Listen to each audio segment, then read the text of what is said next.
The station hung in the darkness of space like a glowing jewel, its metal corridors alive with footsteps, chatter, and distant hums of engines. Aliens of all shapes and sizes walked past, some with 4 legs, some with wings, some with skin that shifted colors like sunlight on water. Humans moved among them, confident, proud, and loud. But in one quiet corner, hidden under the shadow of a maintenance corridor, sat a small figure that nobody noticed. Her name was Lyra. She was different in ways that others could not ignore, though they tried. Her skin was pale and translucent, showing faint streams of glowing veins beneath, pulsing like gentle light. Her eyes were violet, deep and strange, reflecting everything around her but not blending in with anything. She had a quiet presence that made others uneasy.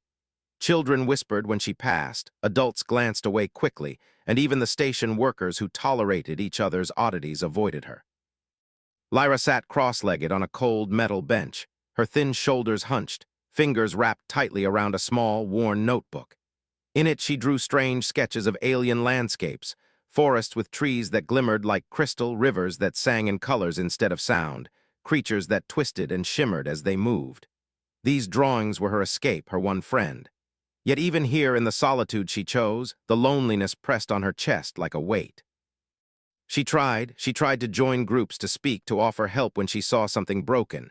But every time she opened her mouth, someone laughed, someone rolled their eyes, or someone simply walked away. "Why is she even here?" whispered a group of engineers as she quietly fixed a small, broken droid. "She'll slow us down," muttered another. The words cut, even if no one said them directly to her. One day, while she sat sketching near the observation deck, a human approached. Jackson was tall, with broad shoulders and a calm face that didn't carry the arrogance so common among humans. He had messy hair, a smudge of grease on his shirt, and eyes that looked straight at people instead of past them. He stopped a few steps away and watched her quietly for a moment, without judgment or laughter. "You draw?" he asked finally, his voice steady but gentle. Lyra froze, unsure if he was mocking her. She hesitated, then nodded. I try." "Mind if I sit?" he asked. Without waiting for a proper answer, he lowered himself onto the bench beside her. It was close but not threatening. Somehow his presence felt safe. Lyra's lips parted slightly, but she said nothing. Instead, she handed him the notebook. He flipped through her sketches slowly, genuinely interested. "These are amazing," he said softly. "Where did you learn to do this?" "I don't know," she whispered. "I just watch." Her voice was barely audible, but it carried a fragile hope she had never admitted out loud before. Jackson nodded as if her answer made perfect sense. "I like seeing things differently," he said. "Most people here, they only see what they expect, not what's real." Her heart thumped. Nobody had ever said something like that to her before. Never. Not teachers, not peers, not even her own family. She had always been too strange, too quiet, too soft. But Jackson's words felt like sunlight cutting through a long, dark winter. She glanced at him, unsure what to say. He smiled just slightly and gestured to the observation window. Outside, the stars stretched endlessly, a sea of light. "Out there," he said, "everything matters, even the small ones." Lyra stared at him, and for the first time in a long while she felt noticed, seen. Not as a mistake, not as an oddity, not as someone to avoid, but as someone real, someone worth looking at. It was a small moment, and yet it was enormous.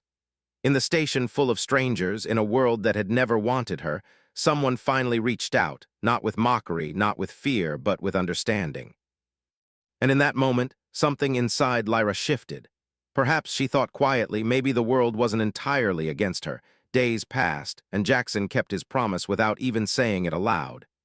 Each morning, he appeared in the corridor near Lyra's usual spot, often carrying a small toolkit or a filled with human stories. At first, she hesitated, unsure if this attention was safe.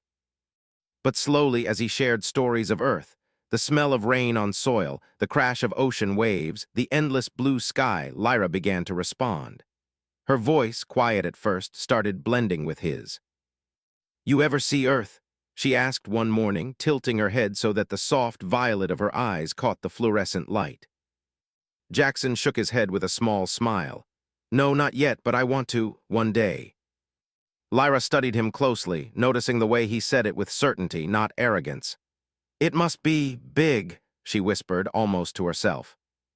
It is vast, he said, leaning back against the wall. But I think your world, your forests, your rivers, your skis that glow might be just as amazing. She blinked. Nobody had ever asked her about her home planet.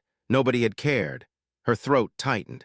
She wanted to tell him everything, but the words felt heavy, almost fragile, and she feared spilling them to the wrong person. But something about Jackson's patient presence made the walls around her slowly crumble. You like colors? She asked one day, pointing to the glowing patterns of his. Jackson laughed softly. I love them, especially when they mix in ways nobody expects. Lyra's lips curved into a small, shy smile.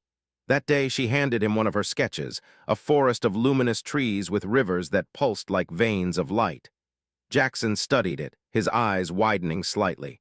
This is incredible. I've never seen anything like it. You really mean that? She asked, her voice trembling. Absolutely, he said. I don't say it lightly. Over the following weeks, their bond grew. Jackson showed her how to fix small engines, rewire circuits, and adjust delicate instruments.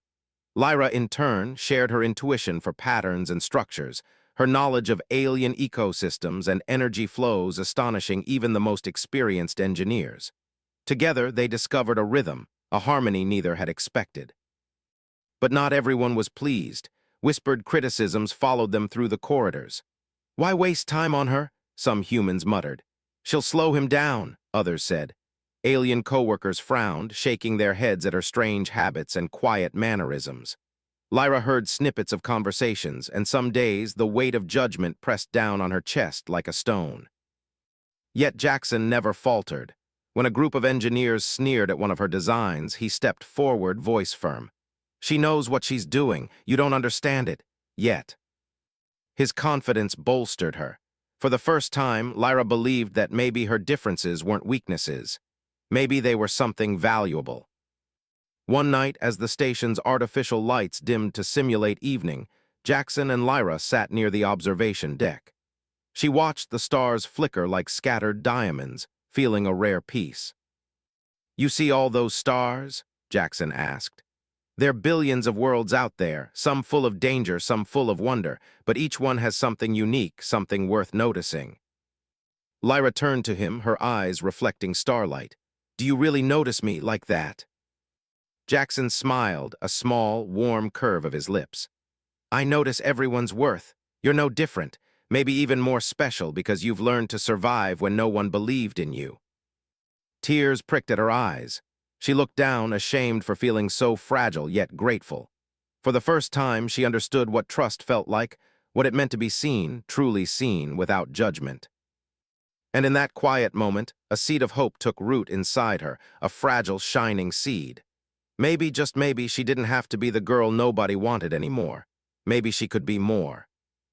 Because somewhere in the vast station, among beings who judged quickly and misunderstood often, there was one human who had chosen to believe in her.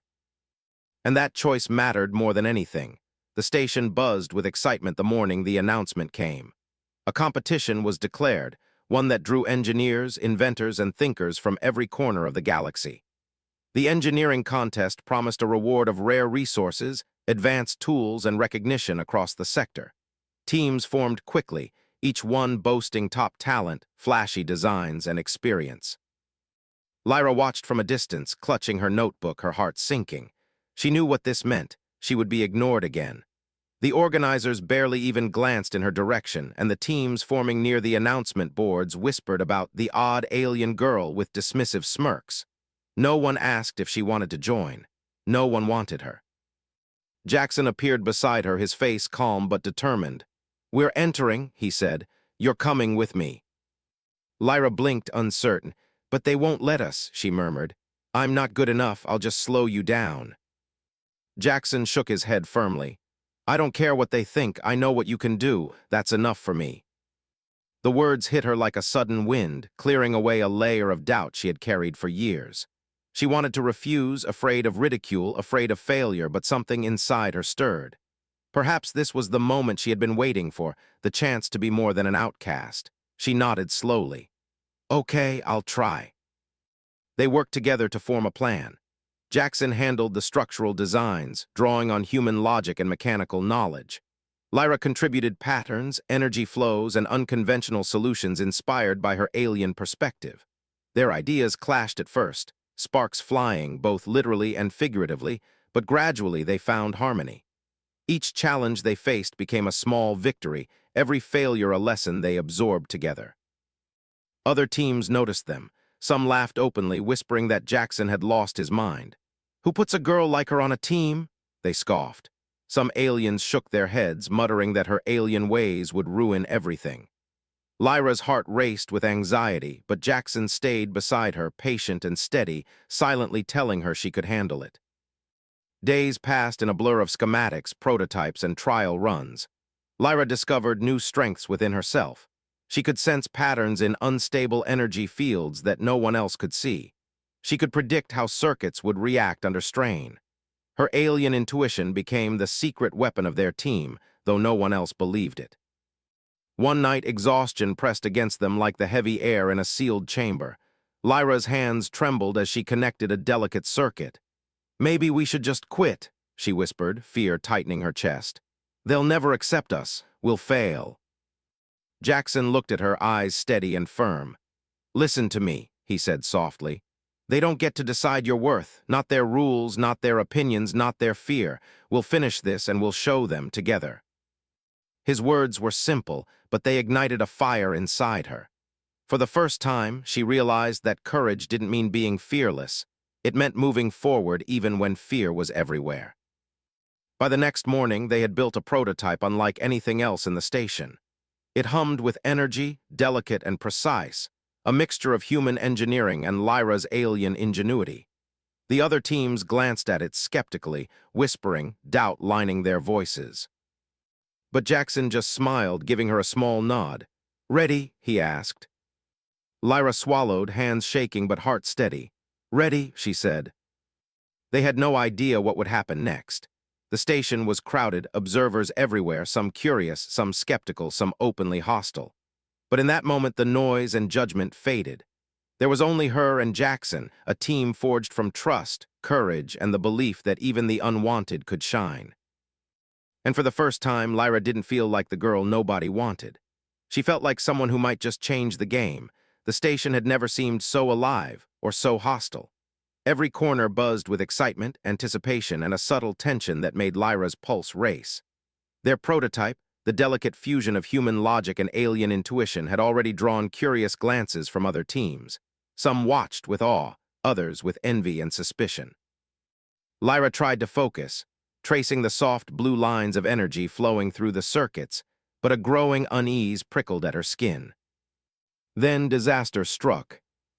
One morning, as Lyra and Jackson arrived at their workspace, the first thing they noticed was the smell, a faint, acrid scent of burnt circuitry. The prototype sat there, wires cut, panels bent, and delicate energy conduits fried. Her notebook, full of sketches and calculations, lay on the floor, pages crumpled and stained. Lyra's stomach turned to ice. "Who?" she began, but no words could capture the shock that hit her. Jackson's jaw tightened. He crouched beside the ruined device, eyes scanning the damage carefully, taking in every detail. "Someone did this on purpose," he said quietly, anger barely restrained in his voice. Lyra sank to the floor beside him, hands trembling. Why would anyone do this to us?" Her voice cracked, heavy with frustration and despair. "We've only tried to do our best. We just want to show what we can do." Jackson placed a steady hand on her shoulder. "I know," he said softly. "I know, but we're not going to let this stop us. We can rebuild, we'll make it stronger." Her chest heaved. The fear of ridicule, the whispers of doubt, the isolation she had carried for years, it all pressed on her now, threatening to crush the fragile hope that had begun to bloom inside her. She wanted to give up. Every instinct screamed that the station would never accept her, that she was doomed to fail. But Jackson's presence was a lifeline. He didn't scold her, didn't push too hard. He simply knelt beside her, hand firm, voice calm. "They don't get to decide our worth. Only we do, and we'll finish this, together." It took hours, then days. Exhaustion burned through her muscles and mind. Every rebuilt wire, every circuit demanded more patience and focus than she thought she had. She stumbled, she doubted, she faltered, but Jackson never left her side. Sometimes he carried tools, sometimes he carried her sketches when she could no longer hold them. Sometimes he just sat quietly beside her, reminding her that they were a team. Slowly, the device began to hum again. Its energy flowed like a river restored after a storm, more stable and precise than before. Lyra marveled at it, her hands hovering above the controls as if touching it might shatter the fragile miracle they had rebuilt. The whispers from other teams, the sneers, the doubts, they were still there, but now they felt smaller, distant. She realized that their value did not come from recognition, it came from what they had created together. That night, Lyra and Jackson sat on the observation deck, watching the stars shimmer beyond the station's glass.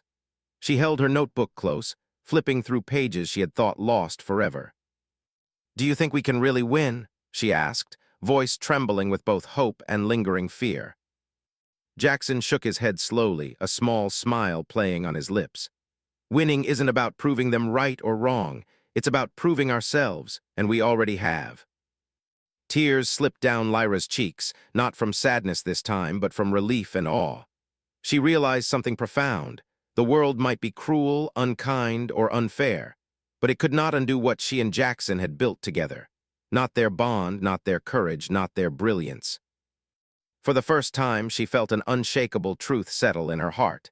Even when nobody believes in you, even when the world seems determined to crush you, you can rise. You can shine. And sometimes all it takes is one person standing beside you to show you that anything is possible. The station was packed with spectators, judges, and teams from every corner of the galaxy. The air hummed with anticipation, a mix of excitement, fear, and rivalry. Aliens with metallic wings hovered above, their eyes glowing in rhythm with the artificial lights. Humans chatted in clusters, confident in their skills. And in the midst of it all, Lyra and Jackson stood together, their device gleaming under the overhead lamps, its circuits alive and stable after the sabotage. Lyra's hands trembled slightly as she adjusted a delicate panel. She took a deep breath, trying to calm the storm inside her chest. Every whisper, every sneer, every doubt from the past week flashed through her mind. She could feel the eyes on her, some curious, some hostile. Her pulse raced, and yet beside her, Jackson's steady presence was a lifeline. "You ready?" he asked quietly, his hand brushing hers for a moment. Lyra nodded, her violet eyes wide but determined. "Ready." One by one, teams presented their inventions. Some devices whirred and blinked but failed to maintain stability. Some were flashy, loud, impressive at first glance, yet fragile under pressure. Judges nodded politely, but their faces rarely betrayed excitement. Lyra watched them, heart clenching with each failure, imagining the ridicule that could follow if their own device faltered. Finally, it was their turn. Jackson guided her forward, and she placed her hands on the controls, feeling the gentle hum of energy beneath her fingers. The device responded perfectly, channels of energy weaving through the circuits, stabilized with precision. Lyra's alien intuition detected subtle fluctuations, and she adjusted tiny controls, smoothing the flow. The crowd watched in silence, the tension nearly unbearable. As the minutes passed, the judges leaned in closer, murmuring among themselves. The device performed flawlessly. Energy patterns that had been considered unstable by every expert on the station now flowed smoothly, shimmering like liquid light. Whispers spread through the crowd, some in disbelief, others in admiration. Lyra felt something inside her swell, a mixture of pride, relief, and wonder. This was it. They had done it. Not because the world believed in them, but because they had believed in each other. When the judges announced the results, silence fell. The tension was unbearable, a heavy weight pressing against every heart in the room. Then the lead judge stepped forward, voice echoing in the chamber. "The winning team is the human and the alien who no one expected." A ripple of shock went through the crowd. Some teams looked stunned, some scowled, others clapped hesitantly. Lyra's knees felt weak. She looked at Jackson, whose grin was wide, almost boyish. "We did it," he whispered. "We really did it." Lyra's eyes filled with tears. For the first time in her life, the name she carried, the name of the girl nobody wanted, was spoken with respect, admiration, even awe. People approached, some cautiously, others eagerly, praising her skills, her creativity, her insight. A group of students, both human and alien, crowded around her, eyes shining with excitement. "How did you do that?" one asked. "I've never seen energy flow like that before." Lyra smiled, a genuine, radiant smile, unlike anything she had ever shared. "I just looked carefully, and I had someone who believed in me," she said, nodding toward Jackson. The rest of the day blurred into celebrations. Judges interviewed them, reporters asked questions, and even rival teams came to shake hands. For Lyra, it was more than winning a contest. It was proof that she belonged, that she had value, that her differences were strengths, not weaknesses. That night, as the station's lights dimmed and the corridors grew quiet, Lyra sat with Jackson near the observation deck, staring out at the stars. Her hand brushed against his. I never thought anyone would see me like this," she said softly. Jackson's smile was gentle, full of warmth. "Sometimes all it takes is one person to see you," he said, "and sometimes that one person is enough to change everything." Lyra nodded, tears shining in her violet eyes. She realized then that her life had shifted in a single day, not because the station changed, not because the other teams changed, but because she had learned to trust, to work, and to shine alongside someone who refused to give up on her. And for the first time, she truly believed she could face the galaxy, no longer as the girl nobody wanted, but as someone capable, valued, and unstoppable. After the contest, the station was buzzing in a way Lyra had never experienced before. Her name, once whispered with avoidance or pity, was now spoken with admiration. She walked through the corridors and felt eyes on her, some curious, some impressed, some hesitant, but all aware. It was strange, almost dizzying, to feel noticed without fear, to feel respected instead of ignored. Leaders of the station requested her presence. She entered a sleek council chamber where humans and aliens alike discussed trade, research, and policy. They looked at her with interest, nodding politely as she presented her work. Some even asked for her guidance, eager to understand the principles she had applied in her device.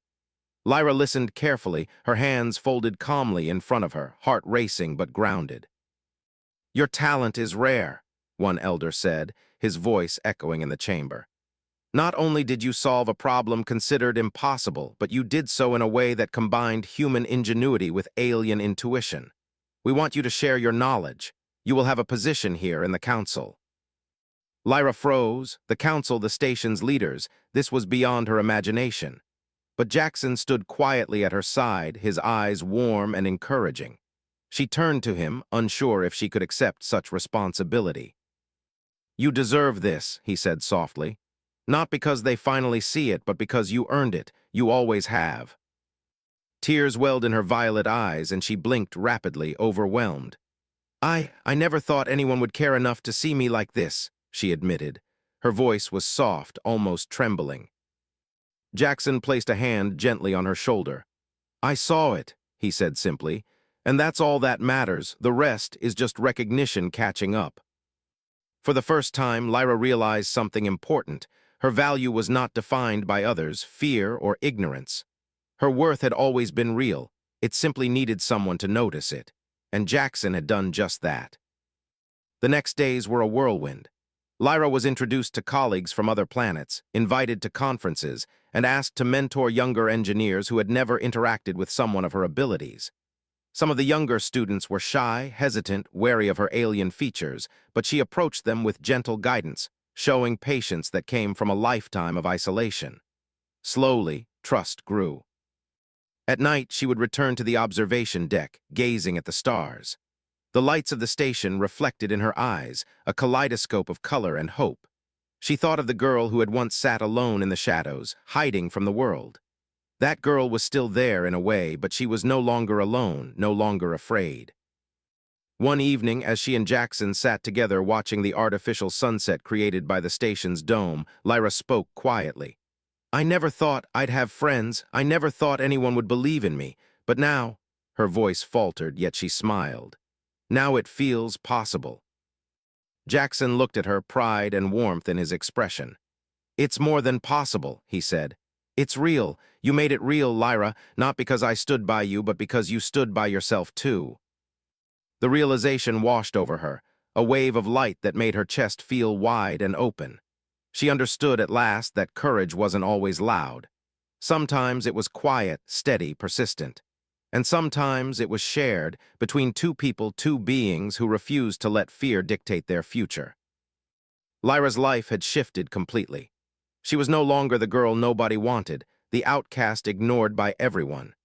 She was a guide, a mentor, a symbol that differences were strengths, and that humanity, when combined with empathy and belief, could change even the harshest judgments of the universe. And through it all, she knew one truth more than any other. One person's belief in you could illuminate even the darkest corners of your life. And sometimes, that was all it took to rise. For Lyra, the girl who had once been invisible, the world had finally opened its eyes. And she was ready to step forward into it fully, without fear, without doubt, but with pride, hope, and courage burning brightly within her. Months passed since the contest, and the station felt like a different place. Lyra walked through the corridors with her head held high, no longer shrinking from glances or whispers. People noticed her now, not with fear, not with doubt, but with curiosity, respect, and admiration. She had become a symbol of what could happen when talent and courage were recognized, even if it had been ignored for years.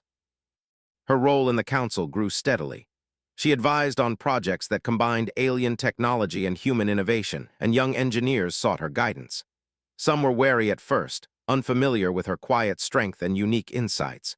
But when she spoke, when she explained a principle or demonstrated a method, their skepticism melted. Lyra had become a teacher, a guide, and a beacon for those who had once felt overlooked. Yet, despite all the recognition, it wasn't the awards or praise that gave her the deepest satisfaction. It was the knowledge that she had survived the doubt, the whispers, the exclusion, and had come out stronger.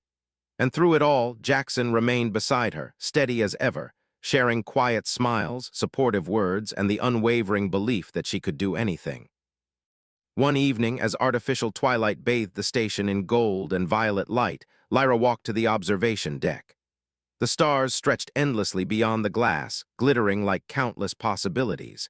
She thought of her life before, the corners where she had hidden, the loneliness that had pressed against her chest, the fear that no one would ever see her. And now, looking at the vast universe, she felt the weight of that fear lift. Jackson joined her, carrying 2 cups of warm liquid. "You look peaceful," he said softly, handing one to her. Lyra smiled, taking it. "I feel peaceful," she admitted. "I never thought I'd get here. I never thought I'd belong." "You belong," he said firmly, eyes meeting hers. "Not because anyone decided you should, but because you chose to step forward. You trusted yourself, and now the world is catching up." Lyra nodded, letting the warmth of his words sink in. She realized that her journey had never been about proving anyone wrong. It had always been about proving herself right. That belief, that inner courage, had led her to this moment, to recognition, to respect, and to a sense of purpose she had never imagined possible. Days later, she began mentoring a group of young outcasts, both human and alien, students and apprentices who, like her once, had been overlooked, doubted, or ignored. She watched them struggle, falter, and then gradually find their own confidence. She guided them patiently, showing that differences could be strengths, that ideas born from unique perspectives could shine brighter than conformity. And Jackson was there too, quietly proud, encouraging the students, but always giving Lyra the space to lead. She had become the teacher, the mentor, the guide. The one who once had nobody now had everyone's attention, admiration, and respect. One night, as Lyra looked out at the stars again, she thought of how far she had come. The girl who had sat alone in shadows, who had been ignored and feared, had become someone who could inspire, protect, and lead. She understood now that strength didn't always come from force or command. Sometimes it came from courage, patience, belief, and the willingness to trust another person when the world refused to. And in that moment, she realized that humanity's true power wasn't in conquering or dominating. It was in seeing potential where others saw none, in lifting the overlooked, and in believing in the impossible. Jackson had believed in her when no one else would, and that simple act had changed everything. Lyra smiled, letting the light of the stars wash over her face. She was no longer the girl nobody wanted. She was a leader, a symbol, a spark of hope in a vast, often indifferent universe. And she knew, without doubt, that even the smallest act of faith could create ripples strong enough to change the galaxy. The human who had stood by her had not just saved a girl. He had revealed what humanity could be at its best. And Lyra, the girl once unwanted, would carry that lesson forward, lighting the way for countless others who would come after her. The station never looked the same to her again, and neither did she.